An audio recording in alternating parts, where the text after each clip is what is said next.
Şöyle bir yorum geldi. Allah'a fazladan ibadet etmek neden kötü olsun ki?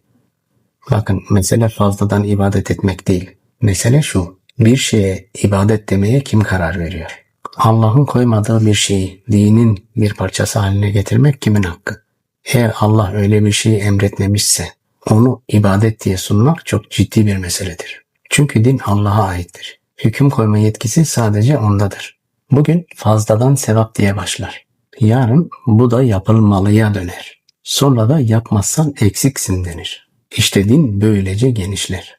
Sonra insanlar Allah'ın indirmediği hükümleri savunmaya başlar. Ben şunu söylüyorum. Ben sadece Kur'an'dan konuşurum. Allah ne dediyse onu aktarıyorum. Allah'ın koymadığı bir şeyi ibadet diye anlatmam. Çünkü din konusunda en küçük bir ekleme bile büyük sonuçlar doğurur. Şimdi size soruyorum. Bir ibadetin gerçekten ibadet olduğunu nereden anlıyoruz? Alışkanlıkla mı? Yoksa Allah'ın kitabıyla mı? Selam.